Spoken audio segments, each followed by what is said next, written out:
Hey everybody, welcome to this episode of B2B Revealed. B2B Revealed brings you the best of B2B. Whether you're a B2B seller, a B2B marketer, or simply a B2B leader, this show will provide you the tools and insights you need to be successful. My name is Sean Campbell, and I'm the CEO of Cascade Insights, and I'm your host. I love to hear from listeners. If you have any questions about the show, or you would like to suggest a topic I should cover in the future, just email me at sean@cascadeinsights.com. On this episode, I'll be interviewing Phil Singleton. Phil is the author of SEO for Growth, the ultimate guide for marketers, web designers, and entrepreneurs. Phil is also the CEO of Kansas City Website Design and SEO. Phil had a lot of interesting things to say about how SEO works in the real world. And as I learned in just a few short minutes, Phil can help you understand what kind of SEO investments you need to be making today if you want to maximize the investment you've made in your website. And finally, if you love this show, don't forget to post a review on iTunes, SoundCloud, Stitcher, Google Play, or wherever you happen to listen. And now, on to the show.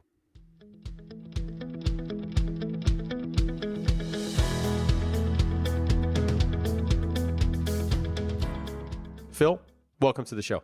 Thank you so much for having me. What's different today about SEO than 5 years ago? When I think, and you're the expert here, but even from the outside, there was a lot more discussion about just use the right keywords, get the right link building strategy, and call it maybe 10 years ago or whatever. But there was a time when I wouldn't say it was easy, but it appeared easier. And it seems like it's gotten much, much harder. So what are your thoughts on that? It's a great question. And the way I look at it is when, ever since Google started, 97, 98, up until about 5 or 6 years ago, a lot of it was quantity and volume-based stuff. So it's either volume-based backlinking, right? Getting third-party backlinks to link back to yours, and tweaking websites, making doorway pages, trying to figure out loopholes to get the algorithm to rank you based on some content tricks you're doing on the site. So for a long time, that's kind of what drove SEO. Google for a long time was just cat and mouse game with the industry, where they would say in one breath, content is king, but a lot of people in the industry just did what moved the needle, right? And it was volume-based backlink building and whatever other kind of loopholes they could find to do on the website. Well, 5, 6 years ago, of course,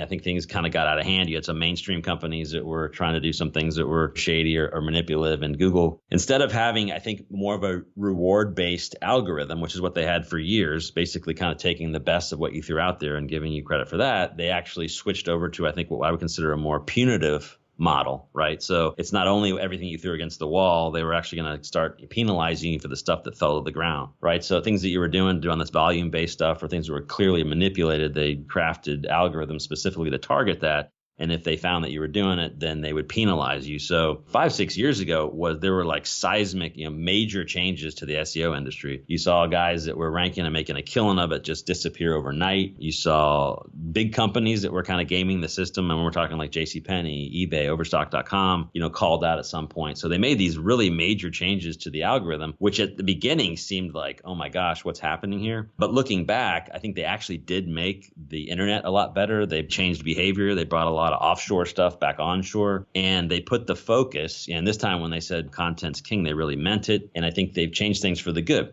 Now, I think it does get a little bit confusing for folks because in the old days, they'd be able to call up and say, I'm going to find an SEO company, write them a check. They're going to do some stuff in the back room, and that's going to help me get rankings and keep rankings. Well, that kind of stuff really doesn't work anymore because Google, I think, has done a lot better at going out and reaching out throughout the internet and collecting more information than just the traditional ranking factors, which, again, were used to be heavily link-based and just based on certain kind of things that were happening on the website. So when people say, I think we were talking before, how has it gotten harder? I guess in some sense it has, especially if you're an SEO person that was so focused on kind of the old way of doing things. It gets to be a little more difficult when you have to start taking a step back and thinking about digital marketing kind of through the SEO lens, but also kind of more in a holistic way. And that's really, I think, to me, what's happening is things have become a lot more web-centric. Your site has to be much more of a resource for your content. You have to be investing in it. You have to be tying things together and back to your website. And I think doing things in a little bit more of an integrated way. But the problem we see with all sorts of companies, B2B, B2C, or whatever it is, I think a lot of people still think of the websites a little bit more as a digital brochure. They do things a little bit more in vacuum. So it's like, we need more leads. Let's just work on technical SEO. We need more leads. Let's try some AdWords. We need more leads. Let's try some social media. Well, that kind of tactical Band-Aids type of thing don't really work so well usually because there's not a strategy behind behind it that ties everything together. So I think SEO is one of these great things, and thinking about things, how Google thinks about websites and how they go out and try and rank you on many different factors really helps you kind of tie digital marketing together. And that was really the point of the book, that we wrote, SEO for Growth, was to kind of look at things in terms of the Google lens and use that kind of as the way to tie all these pieces together. Because when you do it, you not only get the one-dimensional benefits you get from each one of these tactics that you do, you also get sustainable Google search engine rankings. No, that's all really, really good stuff, and I think really valuable for folks to hear. So on this point of Google, and something you do in the book, so this is why I want to touch on it as well, you walk through the history of kind of the Google updates a little bit. And I think folks who maybe aren't SEO experts would find that really interesting because it gives you a little bit of an indication as to how Google's evolved their own thinking. And given you're kind of playing this game with Google when you do this, right? You're trying to figure out where you're going to sit with them and you're trying to do it the right way. I think folks might find that really interesting. So you can go back as far as you want, 5 years, 6 years, whatever, and just kind of walk folks through kind of how Google's evolved their own kind of search updates. Well, there's been a bunch of them. There's literally a great resource that Moz puts out there that covers like the history of Google updates, which is great because you're exactly right. I think if you spend a little bit of time understanding what the updates that Google's made and understanding the purpose behind them, it really kind of helps you, I think, develop what we would consider like an SEO mindset, right? So there are lots of them that go back, but I think really at the end of the day, ones that you want to remember are the Penguin update, which targeted off backlinks, third-party backlinks pointing back to your website. And then we think about SEO even still to this day. I mean, a lot of people are going to talk about off-page SEO and on-page SEO. So, of course, the on-page stuff is what's on your website, and the off-page stuff is going to be the third-party links to most extents and other indirect signals. So the Penguin update targeted, and there was a single update that went out, and then there were kind of several follow-up updates after that. And then actually within the last year or two, it's become an integrated part of the algorithm. So there are no updates. It's just a real live part of their umbrella of algorithms they do all the time. But that one was really important because it really did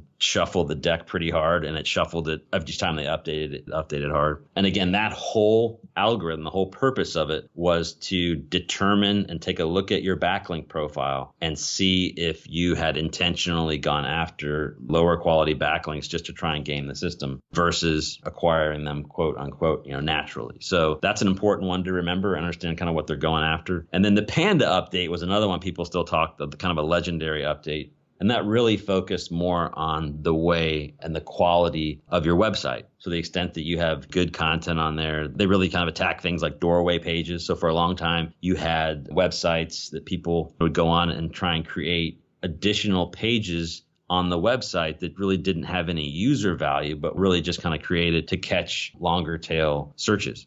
I hate to use a B2C reference on this, but consumer websites are going to be one where it's easier to kind of see how people manipulated this. But if you had, say, a plumber in your area that would go after the metro level search, you'd have a lot of these guys go after and try and recreate or copy a page for every little suburb or sub-city around the area with the same content, but maybe just change that geographic identifier to be able to get that page to pull up. So lots of people did this for all sorts of things, B2B, B2C, online sales, and these kind of things. But Panda went in and really tore apart and crushed a lot of companies that had created these large websites that had lots of pages, again, just for the purpose of trying to rank for keywords versus adding value to the user. So those are two ones I think that are really important. I think do let you kind of look into the soul of what they're trying to do. There have been a bunch of other ones. There's been a really important one, the Hummingbird update. And this is an important one too, because for a long time, the algorithms were geared a lot towards matching up a keyword the searcher is looking for to that keyword where it resides on a web page. Well, Google came out with a Hummingbird update, which was really almost kind of a rewrite of the entire core algorithm. And that's where we start talking about things like semantic search, right? Where they start to try and figure out user intent versus just matching up keyword to keyword from a search to a web phrase. And that's changed things a lot too, because now we're talking about being able to put up better content on websites, start writing about things that make a lot more sense to the users, writing up posts and articles that are answers to questions, and being able to rely a little bit more on Google that they're going to be able to determine the intent of the user and not have to worry so much about trying to get those direct keywords stuffed in all the right places. That was a really good summary. And you did exactly what I hoped you'd do, is kind of get into the soul of Google in terms of how they're thinking through these things, right? And that you gave me a nice segue there about where I would like to go next, which is talking about content. Because right at the end there, you mentioned keyword stuffing and whatever. So if keyword stuffing is over, How would your average marketer think about keywords for things like the title of a piece, the meta, or the piece itself? Because you can't, like you said, just stuff it with keywords anymore. But yet, as you say in the book a lot, and I know other folks have said, content is king for solving this SEO problem, right? So how do you advise on things like the title, the meta, or the pieces themselves as they get produced? The moral of the story here is to always be focused on trying to provide really good content that's the answer to somebody's problem or research or question. The thing, though, that we try and get people, and we talk about this in the book, is, and I think the whole point of the book really is to try and get people to develop what I would consider an SEO mindset, right? So you're never like doing things for Google or for search results, but you shouldn't be creating, I think, any content without at least having that in mind, because there are certain ways that you can craft your content where you can increase your chances that it would show up in a result. And we want that, which might not take away from the value or the way that you've presented the content in the first place. So if you can serve both of those things and you can come up with a piece of content that's going to show up and maybe get you in front of an ideal customer on a search. So that's the thing that we try and get into any of this piece. And I think a lot of it, and again, we could do it in the book, is sometimes people, they hear something out there that ends up being a buzzword. So we talk about, okay, blogging is important. So they hear blogging is important, they do more blog posts, right? Or backlinks are important, they go after backlinks. But it is, but you have to always step back and I think do the research first. And that's really, again, one of the core points we write about is when you're going to do a website or come up with some kind of a content marketing plan, there are ways you can get a lot more search engine ranking potential and really a lot more value out of the content if you put some strategy and research behind it. So before I would do a blog post of any kind, I would want to do the keyword research on it, right? And I would also maybe want to do a BuzzSumo research to try and see like what kinds of topics are trending around that keyword that I want to go after. And when you can marry up highly engaged topical types of content with the keyword reach that you're doing, it kind of puts you in a nice direction where you know that if you produce something in and around those two variables, you're going to probably get more engagement off of it and a better chance at SEO, right? And to take it even a step further, one of the things that we do, and I think all B2B companies should be thinking this way and doing this kind of stuff, and this is, again, in the book kind of spelled out as one of the tactics, but if you're going to have any kind of content marketing program or specifically a blogging program for your corporate website, we find one of the best ways to do this is to think about, if you can, at least some of them in terms of doing a blog series, right? Where you can have a series of 10 or 15 posts where each one of those in the series are, of course, going to be their own standalone blog post that can be published out weekly or however your schedule is. But then at the end of the series can be stitched together into an ebook. And then that ebook can be then used as a call to action on your website, right? Which can be used as a carrot to get people into your marketing funnel or your email subscription or whatever it is what you have. But then we also like to take those ebooks, right, and then spin them up into Kindles and then put them up onto Amazon and then make the client or whoever an author. So again, you got a nice shiny plate thing that helps to increase the authority of the author. And then you can also take that, and now you've got like a launchable piece of content, which can be a press release, can be done in other maybe types of activities. Especially one of the things that we're hot on right now is maybe using that book and that opportunity to be published to do something like a podcast guesting campaign, right?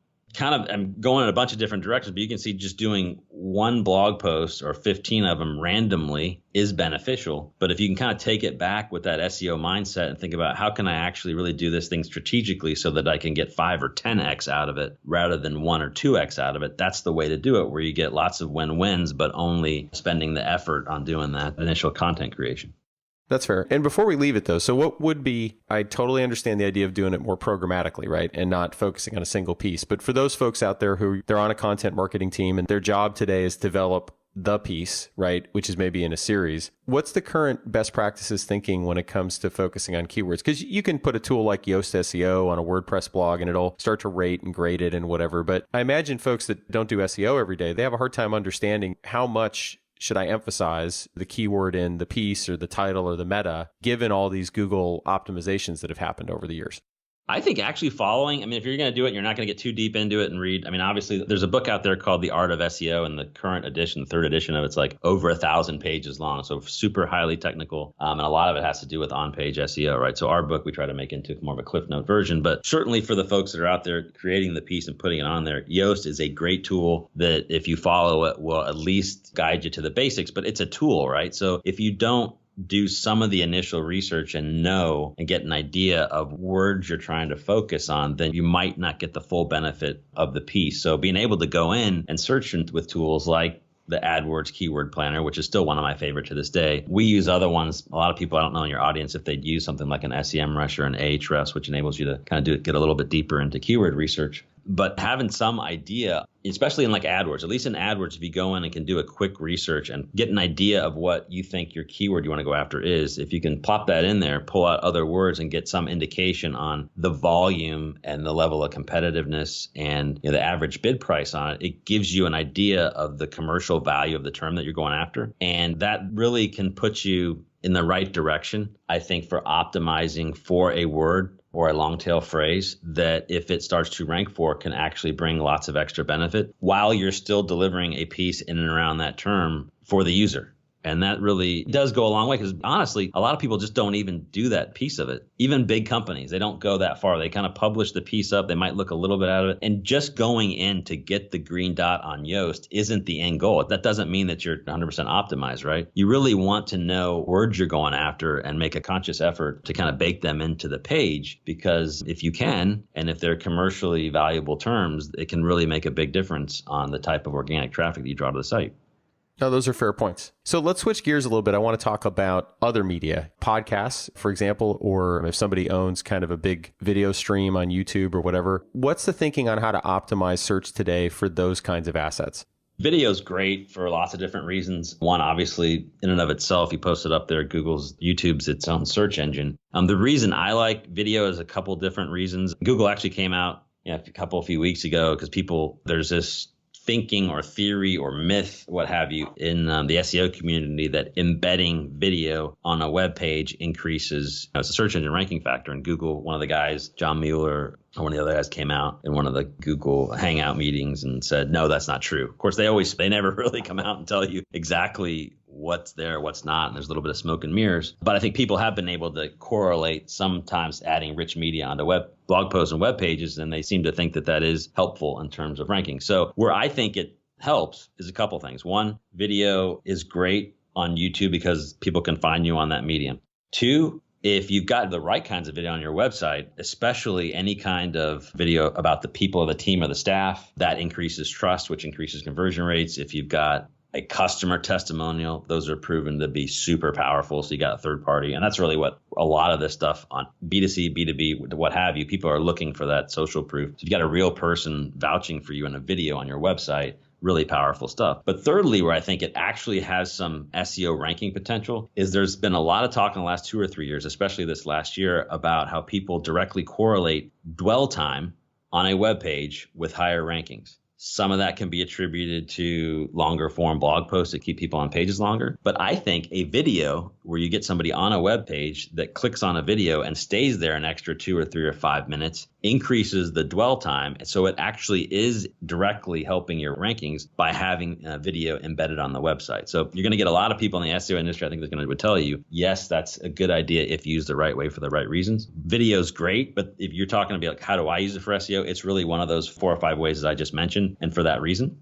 And podcasting, this is one of the things where I've been doing this almost exclusively for 12 years. And I just started doing podcast guesting after the book was released, which was last year. And it's one of these things, I literally just wrote a post on Duct Tape Marketing where I called podcast guesting, I think it's the #1 killer content marketing tactic of all time, as far as I'm considered. And that's a really powerful statement. And the reason I say that is because there are so many wins that the guest gets from being on a show versus the amount of time needed to prepare and the time spent, that there's nothing else that I can think of or have tried that has that amount of return on it if you actually are able to kind of take advantage of each and everything that a show gives. Some of the things are obvious, right? You're on a podcast, you get access to the host audience, you get the credibility of being on a show, you get to make a new personal connection. A lot of times the hosts are going to put the transcripts or the show notes up on the page. There's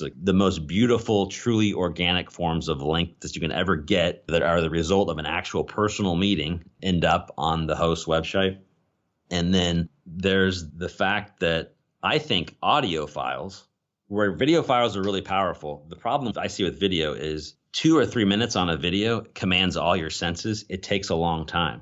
It's hard to get somebody to listen to a video for more than 2 or 3 minutes, right? Unless you got a point. An audio file on a podcast, when it's embedded on a page, the host page or the guest page, which I would say that should be on both places at some point in time, you really can increase that dwell time with the audio file, because you get a lot of people that'll click on to the file within a blog post and will listen to it a lot longer than they would, say, stay on a video. So this can really dramatically increase the dwell time on a page if you've got embedded audio on there, because people can be doing other things. That's the beauty about podcasts, right? Is they can be doing other things while they're listening to your podcast. So lots of other benefits I think can come out of this, but pound for pound, I think that podcast guesting probably is the most powerful, I think, thing that you can be doing for your business, and especially for the leadership of a company, because it's the fastest path to building authority. And there's all this SEO benefit and other content marketing benefits that come along with it. Awesome stuff. So let's talk a little bit about social sharing, because I found it really interesting in the book, the way you tackled this. At one point, you even mentioned some study that said there's no real impact on your SEO, right? And you weren't necessarily agreeing with the study in its entirety, but you were saying that's one kind of meme that's out there, that all the social sharing you do isn't necessarily going to affect your rank directly. But I think a lot of people think it does, or they think intuitively it might. So share your thoughts on how the social sharing side kind of intersects with the SEO.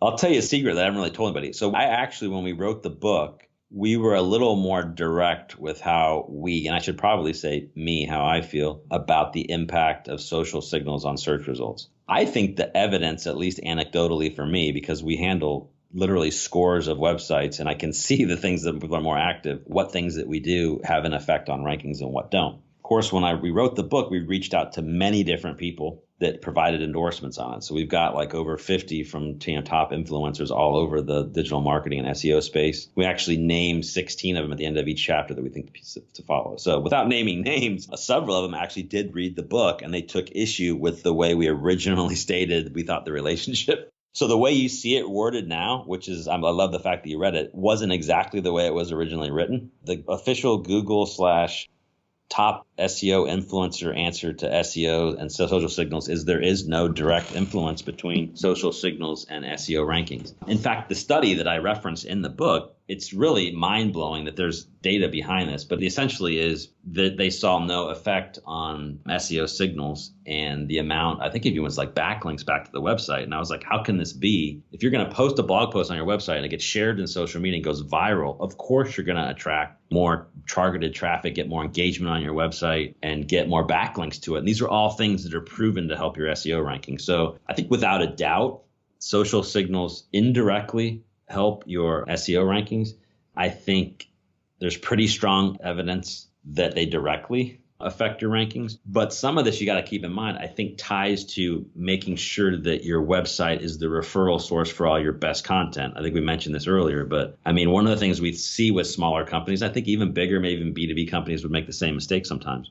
And that is the website itself sometimes stays a little bit static. And any activity that they have might be posted directly like to a Facebook or a LinkedIn or Twitter or somewhere else. But best practices is to put all of your best content on your website and then share it out so that when it gets into social media, they have to come back to your website so that you can then pixel them or retarget them and call to action and get them in your funnel, all this kind of stuff. But a lot of people still, even larger companies, I think still don't do this in an integrated way like this. Certainly on the smaller companies. But I would go out and tell you that as social media participation, when you integrate it in with your website the right way, almost certainly helps you with search engine rankings, but it also helps you out in other ways as well.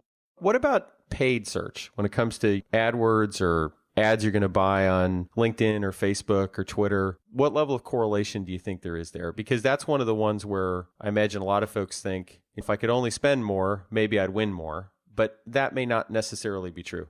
Again, this is one of those things that's a little more controversial, but there are people that I know that, and it's out there, that swear that when they spend money on AdWords, their organic rankings magically seem to improve some. I think the evidence to me is a little bit weaker there, but it makes a little bit of sense that if you're getting targeted traffic, and it could be an indirect correlation. Again, if you've got a good AdWords campaign and you're bringing targeted traffic from the people of your interest and the geography that you're searching, and we think or we know that Google is trying to monitor in some way this kind of engagement of the people that are coming and apply that to the rankings, then it would make sense that if you're paying for it and the right ones are coming, that might somehow help. Indirectly, I think it's definitely going to help, because if you pay for traffic to your website and somebody lands on it and then they end up liking or sharing or even backlinking to some of your content on your website, that's a way that paid search actually indirectly help you in some ways. Now, one of the ways I think paid search is really awesome and I think is a little bit underused is when you set up display advertising the right way and only use it on top media sites. There are ways that you can get really cheap, highly targeted traffic to your website. This is one of my kind of favorite. I don't necessarily call it like a ninja tactic, like a lot of people do it, but a lot of people use display advertising in AdWords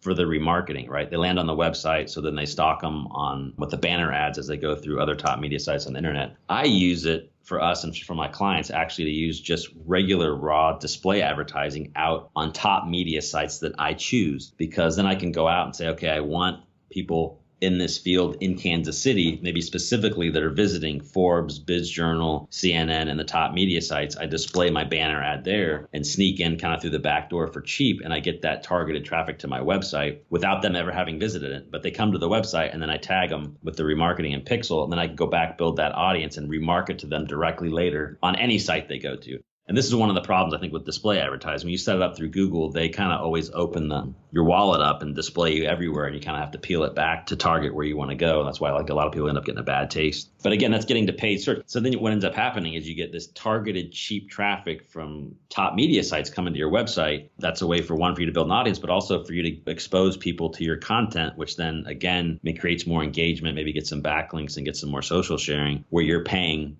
20 cents a click versus maybe $20 a click. Again, that's advertising versus like a search model, but it's still the same idea where you're getting some targeted traffic from higher quality websites. Oh, that's really good advice. What are some SEO tools you're no longer using today because they aren't as good as what's kind of become the industry standard? And I asked that question, and we can get also to the tools you'd recommend. But I think what's hard in any space like this, where there feels like there's sometimes hundreds of tools, is for folks to kind of not only understand what's the best tool, but what are the ones that really aren't worth their time, either anymore or maybe they never were. It gets really hard to answer this one. Moz is an industry leader in our space, but they've got the Moz Keyword Explorer, their Moz tools for links and things like that. I used that for a while, but after digging into some of the other ones that I would consider, I guess you consider more advanced, like hardcore SEO ones, I use SEMrush and Ahrefs. The index is bigger. There's more data available. It comes faster, and there's just more ways to look at a website. So where I think the Moz tools are still great, especially for entry and maybe mid-level stuff, and maybe even for corporate users that are on a team and aren't really digging and rolling up their sleeves. I think they're fine. They're great. But as you're in the industry more, you just get your favorite things and you see things that are give you an edge and you go after them. So I used to be bigger on the Moz tools, and then kind of I really got into it over the last few years. Those have kind of become some of my favorites. Interestingly enough, this kind of gets into a little bit more local, but I think it's got B2B and obviously big B2C stuff. But there's this company Yext out there, which I used to not like very much, right?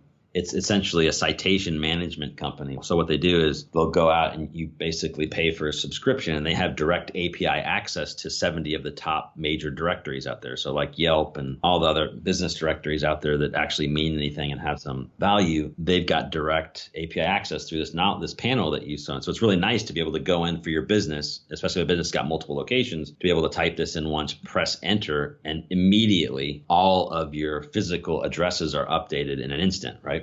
Great, because Google does look at the NAP, name, address, phone number is one of their sub algorithms where they go out and look and see the consistency of your corporate information out online. So the more that it's the same and accurate, those are some points that you can snag. So this is a tool that I used to not like very much, but they become so powerful in terms of the API access they have to some of these bigger authoritative sites that it almost becomes a no-brainer to do it. So I went from not liking them to thinking about it to now it's almost become standard practice for us to make our clients sign up for Yext accounts, really almost no matter what size, because it really, at the end of the day, you sign up for them and it just increases Google's trust in your website. And secondly, I'll say this is kind of a little bit more of an advanced thing that I don't know if it's kind of a tricky thing that Yext worked out, but if you go set up your own independent profiles in these major directory business sites, usually the free listings just have your website maybe as a no follow, or sometimes they're a do follow. A no follow link to signal to Google, say, don't follow this, don't pass any SEO juice, and our standard link does pass juice. So on a Yext listing, most of the ones you get listed on these directory sites are just regular listings, but they've got got the ability on a lot of them for you to put in almost like a special offers or a special page link. That link that gets listed up on these major directory sites ends up being a standard link. So as soon as I saw that happening, I was like, holy cow, this is a great way to get a high quality, relevant backlink from a trusted website. And almost every time that we add it, it helps the rankings out in some way. More so in the local and regional level, but on larger companies that have more physical locations, also those as well. So I think that does have some B2B implications on it. And it's one of these things where kind of the reverse of what you asked. It was one of the ones I'd never used and used to kind of not like the company at all. And now they've almost become unavoidable and a pretty good investment, I think, for just about every company.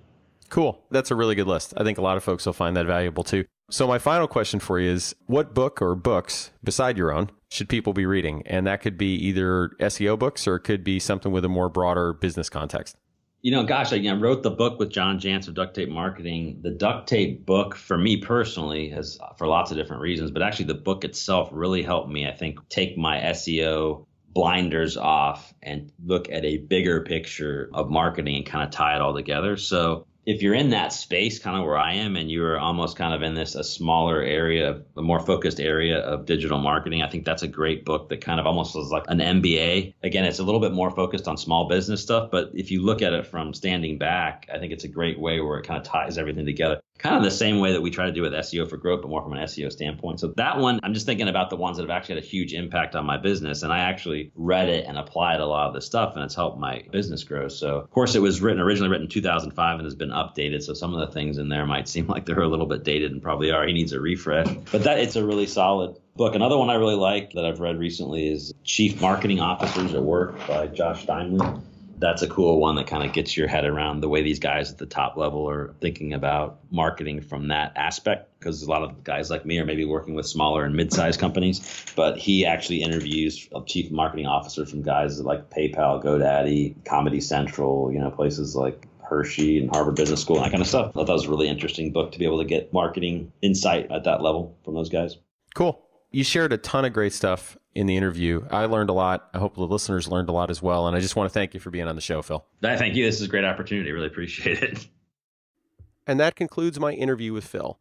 I truly enjoyed interviewing Phil as he had a lot of great things to share about what SEO tactics and techniques really matter. His book, of course, goes into more detail on all the subjects we covered during the interview. So make sure to grab yourself a copy of SEO for Growth. And as a closing note, if you're looking for more B2B insights, don't forget to visit us at cascadeinsights.com, where we have a plethora of articles, studies, and show notes, all of which will help you become smarter about the world of B2B. Thanks for listening.